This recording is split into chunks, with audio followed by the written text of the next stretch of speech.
Hey there, welcome to the Traveling Homesteader and Gyroscope Farm. I'm Kathy, and since it's Saturday, at least around where I live, that means yard sale day or tag sailing. Depending on where you live, it could be something different. Some people call it garage sailing, some people call it tag sailing. It's basically buying other people's stuff right from their home. And it's a little bit different than buying something off Facebook or Facebook Marketplace or Craigslist, in that they put all their stuff out, put a price on it, and you get to drive on by and see what they got. And so today is the last weekend in June, and at least by where I live, there's the Highway 36 yard sales. And so that's what we're off to go see, my mom and I, and we're going to go check out some yard sales to see what they have.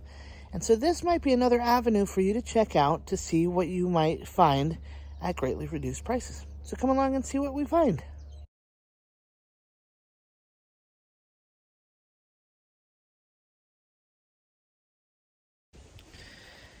So before we get into some of our yard sales, I just wanted to point out some, I don't know if they're unwritten rules of garage sailing, but just some helps that might help you if you haven't been before or haven't been that often. One, generally have cash. Having credit cards or debit cards, they don't work at individual homes. So having cash, usually smaller denominations like 1s and 5s, is really helpful. If you're going to be getting something like a bed or a car, then having larger denominations or like a checkbook would probably be okay. But, so first, having cash is always good. Second, remember, prices are usually flexible. And so you can actually, if you see a price on something that you're like, oh, that's a little high, maybe try to come down a little bit and see if the person's willing to come down. Third, remember too that this is somebody's home. And so you don't want to be coming into their space and being aggressive. So that's why it's always nice to be fun and jovial and just kind of have a good time. So with those things in mind, let's see what we find. And remember, it's just always a good time to find stuff. Sometimes you might find things that are unexpected. So let's see what unexpected things we can find today.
Hello.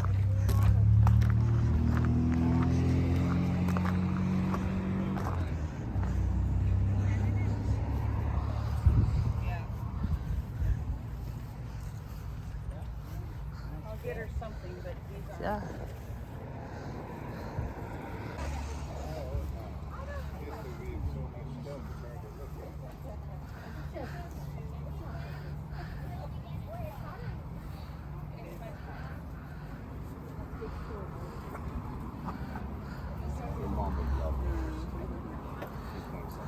Well, yesterday in the shade it was cold.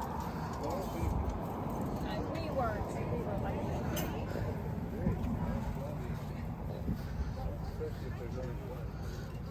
Yeah, there's the other half of it.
So this last garage sale that I am at is actually a business having a parking lot sale, and it's, I guess they have it annually. And I happen to get a message via someone I know letting me know that this was going on today. And so sometimes businesses will have these sorts of things, or they may also have something called surplus sales. And I'm not sure yet what this is, if it's like that, or if it's just they have extra stuff to sell. So sometimes when you think of surplus sales, you can also think of, like, universities have them, the railroad has them. So I'll put some information down there about, like, near me, I know that Oregon State University has their OS Used store, which is the university surplus sale, and they go throughout the year. And I just found recently that I guess Union Pacific has a surplus sale that they sell different things through the railroad system online.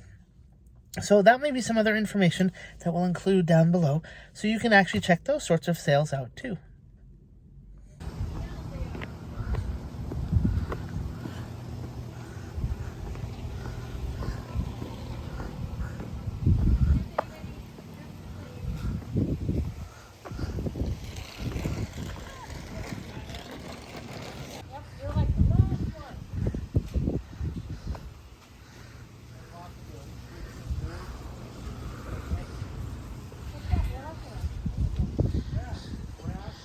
So the cool part is that Straps, the company here, makes different things with this, different types of material with straps. But what they've done is they've opened up one side of the parking lot for their things and the other side for their employees, which is really kind of a neat gig. So they all kind of get a win-win situation of selling things.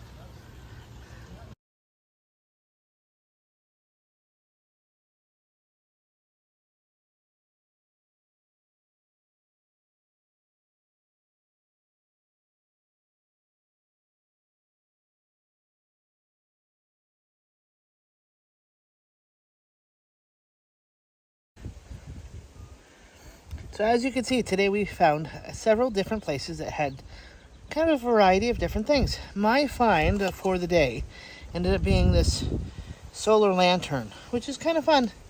I don't know if it was such a great deal. It was $5, but I think it'll do for what I want to do. My mom, who I went with, was able to find a couple of other things for, I think she only spent about $5 total herself.